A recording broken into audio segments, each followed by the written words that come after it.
Alrighty, welcome back everyone. We just talked about the national title and how there's been quite a few blowouts lately. Definitely throughout the CFP stretch, we have not quite had the games that we all wanted in the national title. I feel like that's starting to change. Maybe it'll change tonight, maybe it'll change next year, but I feel like we're finding our way to some really competitive national title opportunities, as we move forward. It's going to be a really incredible thing to watch over the next couple of years. But let's get into this, Anthony. Let's talk about all the craziness that's happening around this, and we'll get into that just in a second. Actually, we'll get into Xavier Lucas, just in a second here. But let's start with the CFP auto buys.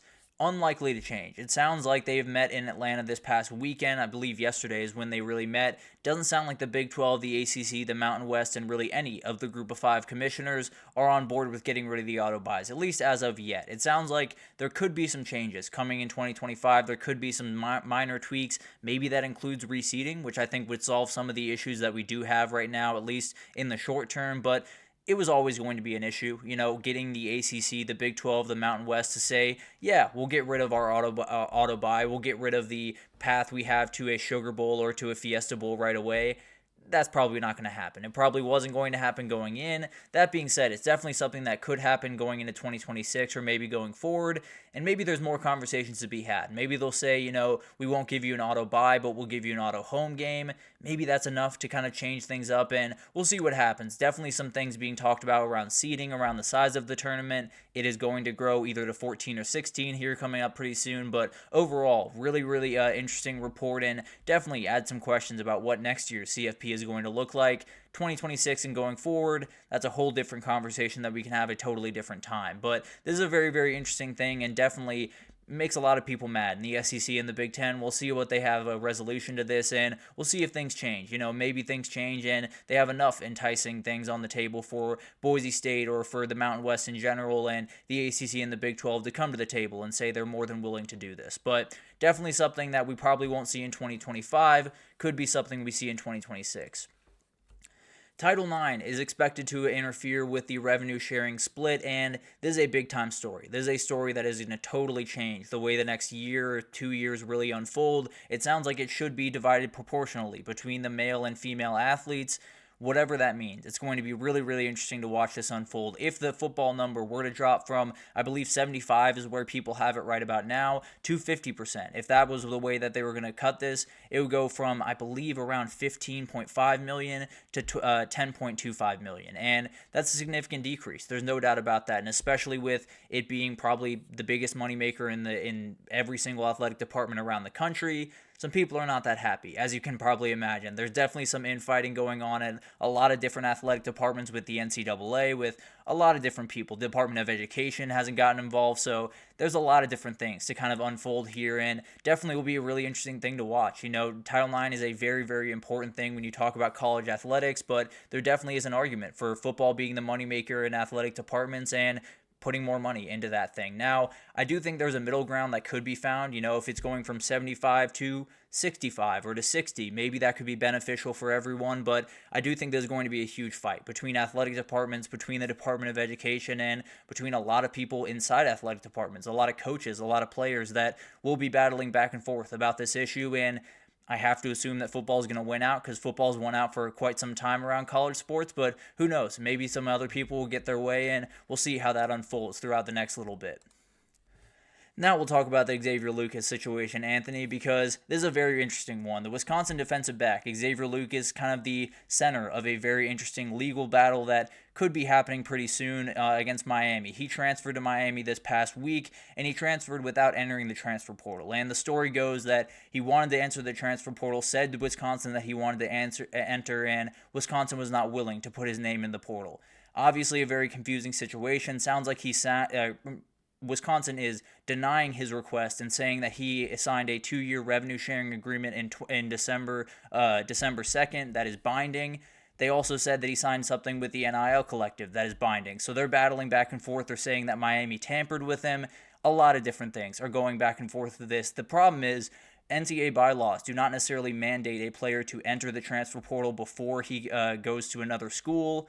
That's going to be an issue as you go forward throughout the rest of this thing. That is going to create some lawsuits. Now, as Anthony was saying here, I don't think there's a lot here, if I'm being totally honest. From what I gather, there's really not a ton for Wisconsin to argue here, and I think they'll be quiet pretty quickly here. I don't necessarily think they're going to fight this one tooth and nail. I don't think they're going to go to the nth degree to make sure that Xavier Lucas and Miami pay for this one, because I don't think they have a great argument for this one. I think if they put his name in the portal the way that he asked, I think they would have been more than fine. Also, these revenue sharing agreements, the NIL agreements, are very, very hard to get a beat on right now. So it's very hard to know how binding those are. It's very hard to get an idea of, are those binding to the university? Are they just binding to the collective? And how does that work back and forth? So a lot of questions about this. The big issue here is him bypassing the portal, which obviously in this scenario with this kid, I don't necessarily have a problem with him doing that in that scenario, but definitely is a lot of questions about the next kid that wants to do that. Does he even tell his school that he wants to go into the portal? Does he just jump in and then go somewhere else? Or does he not jump in and just go somewhere else? So there's a lot of different questions about what's going to happen with the portal from this, and there's a lot of different questions about how long Wisconsin and Miami are going to battle over this, because this is definitely going to be a big time question. And as you said, Anthony, Congress has a lot to do with this, so we'll find out when we find out type of thing. Obviously, the future of college football, a lot of it relies on those people up in Washington, D.C., and we'll see what happens with that. Definitely a lot of different questions, and this is going to be just the start, guys. This is going to be a very interesting thing to follow, and definitely will be something that will inform a lot of decisions as we move forward with this, regardless of what Wisconsin does going forward. So I don't think Wisconsin has much of an argument here. I think Wisconsin's probably going to bow out pretty quickly from this thing, but definitely will be an interesting thing to follow and how it informs some decisions down the stretch of the season next year or the year after that or even in spring of this year. So definitely will be an interesting thing to watch. Great player. He's getting kind of lost in all this. Really talented player and a great addition to that Miami team, but we'll see what happens in the next little bit.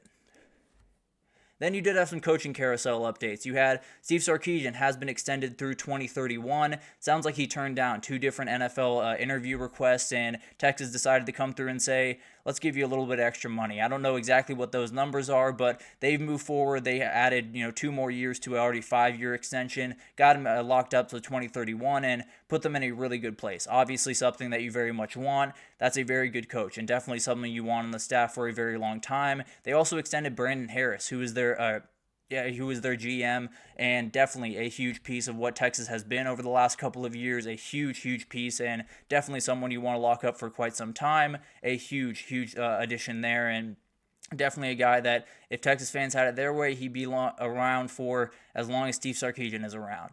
Then you did have USC was able to extend D'Anton Lynn, a huge thing for USC because he was getting a lot of interest from Penn State, from a couple of different jobs all the way out there, and it would be very interesting to talk about. And Anthony, that's actually a good idea. I'm going to do a segment on that, on what I would do if I was NCAA commissioner for a day. I'll break down a couple of the improvements, maybe later in the week. I'll do a full segment on that and break it all down. The first thing would be scheduling, and I'll talk about that in more detail when we do that, but appreciate that suggestion. Definitely something I want to do. And then Rob Ryan also added to that USC staff as a linebacker coach. Obviously a lot of experience in football and will be very interesting to watch that unfold. A huge thing to keep D'Anton Lynn around and add a lot of experience to that staff, no doubt about it. Then I do want to talk about Connor Hurley here for a second. He was in a single car accident, around 3 a.m. This past weekend, on Thursday actually this past week. He was taken to the hospital. It sounds like he is stable and resting right now. Obviously very good news, as good of news as we could hope for right now, but a very young kid, only 17 years old, hoping the best for him, obviously. Devastating for this young man, devastating for his future, remarkably bright future. Hopefully he can make a total recovery and find his way back onto the football field, because this is a very special kid. Obviously hoping for the best for him and his family right now. A very scary moment, no doubt about that, but he is resting, he is stable right about now, and we'll give you more news as we know it. This is about as good news as we could possibly have right about now. So hoping for the best going forward, and definitely a very scary moment, but really hoping that he finds his feet again and definitely finds his way back onto the football field and hopefully back with his teammates very shortly. And then we got the national title. We'll just give some final words for the national title here. The end of the college football season is tonight. It's always kind of a bittersweet moment, one of the most memorable seasons of my entire lifetime. Probably my entire lifetime, if I'm being totally honest, point blank period, the most memorable. A lot of reason because of you guys. It's been incredible to kind of go through this with you guys, especially you, Anthony. It's been awesome to kind of interact with you throughout this, and it's been two teams that represent resilience, represent battling through adversity to get here, and just sit back, enjoy it. We'll talk about it all tomorrow. I can promise you that. We'll get into all of the craziness that will unfold, and definitely going to be a lot of different things that...